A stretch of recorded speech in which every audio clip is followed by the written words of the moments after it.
Hi, welcome to the final part of the Google Forms course for the digital assessment module of Nottingham College Digital Educator. This final video, we're looking at how we use the responses that have been submitted through your Google Form assessment. The whole point of assessment is to see what learners know about a subject. If you think back to the EIF model that we looked at in the Digital Assessment 101 course, the question which framed the purpose of assessment was, are they ready? Are learners ready for exams? Are they ready to move forward to the next part of learning? Are they ready for some more work on the same subject? So with this in mind, this video looks at how to access and use the responses from completed quizzes. Firstly, where are the responses stored? Quite simply, they're on the forms themselves. So if you open up a form that you have created, once it's open, what you get is the questions. So there's two options for you here. There's questions, which is the form that you will have done. And next to that, there is a link for responses. This is clearly where the submitted information goes. We can see here that we've had quite a few responses to this. This is why I'm using it as an example. If we click on here, we now have the response section. When you open it up, you will be given three options, and we're going to just go through briefly what each of these options does. So the first one is summary. This shows everything. This is an overview of all the responses. And this is really, really good for getting an overview of group performance.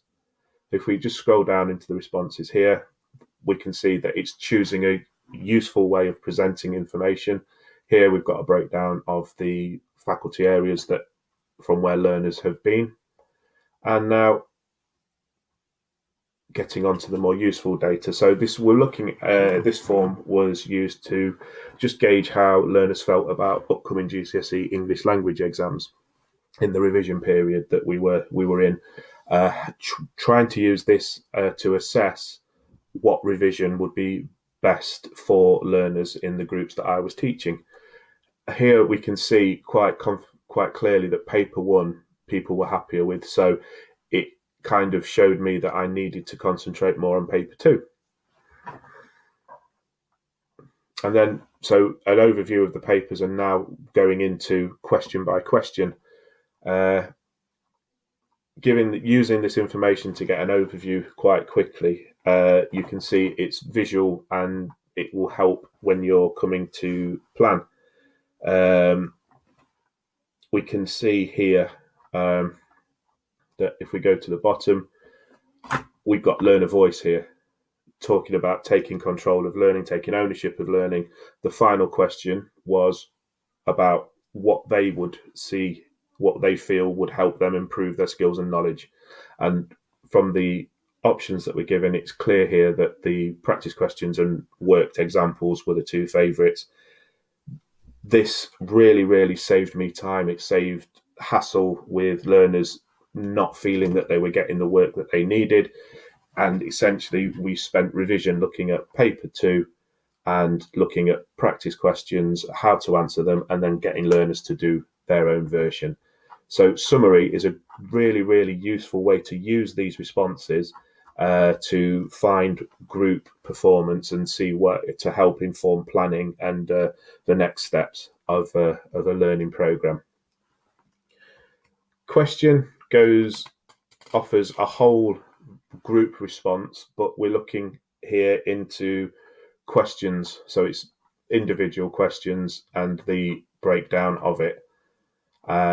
So you can choose from your drop down menu the questions that you wish to look at,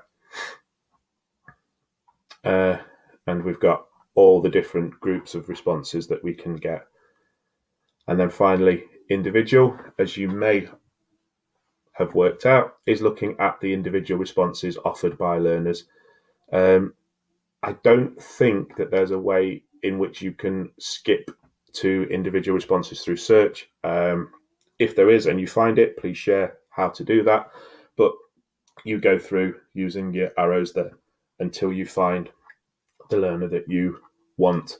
This could be really useful for one-to-ones and that kind of thing. You have some information already there for you to help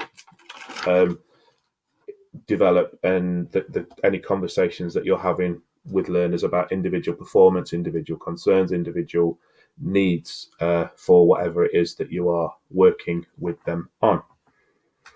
So that's the form itself. There is an option to export the data and to put it into a more usable format using Google Sheets. Google Sheets is Google's version of Excel, so it's the spreadsheet program. To access this, what you do is click on the Sheets icon here, which is the green square, and you can see there it gives you the little pop-up to show you what this button does. View responses in Sheets. If you click that, it will open, and this is what you get. I've hidden the name column just to cover myself from GDPR. And this is the individual responses, but on a group scale. So we can filter, we can sort, you can do what you need to do to be able to access and be able to use this data to what you need it for. If, for example, you're looking at recall, retention of knowledge, you can offer the same quiz, sort of spaced retrieval style, and you will get a result of how learners have done on each of their attempts. What you need to do to make sure this happens is make sure allow multiple attempts is clicked in settings when you're setting the quiz up. What will happen is you will then get a timeline of learners' progress, learners' development, learners' scores and assessments on that same quiz. You can start looking at how this is working, how learners are progressing, are they ready? Have we got to where we need to be able to say that confidently our learners understand and know and can recall everything that they need to on the certain topic that you're assessing. Aside from that, and using that for your sort of, you can share this information quite quickly with colleagues without the need to make multiple copies using the share option at the top as well. You can add individual emails if you need to. If you are working as part of a team, which we all tend to do, part of a wider team, put the people in who need to share it and click done. They will get a link to the spreadsheet. This saves time. It saves multiple copies being created. It saves you having to create your own trackers. And it kind of allows for a greater collaboration and perhaps a more joined up teaching and learning process, because we're using one point of information rather than creating our own documents and maybe not giving access to the people who would benefit from seeing it as well within the wider teaching team. Setting up the quiz, delivering the quiz, that's really the first steps of getting this responses and then being able to see how your learners are progressing, how they're assessed, how their knowledge is increasing, what areas they need to work on.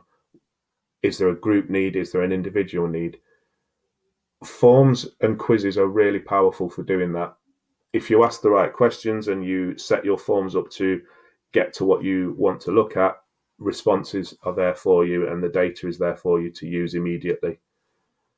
So just to wrap up, we've looked at in this video how we access the responses of any completed quizzes that we have set our learners.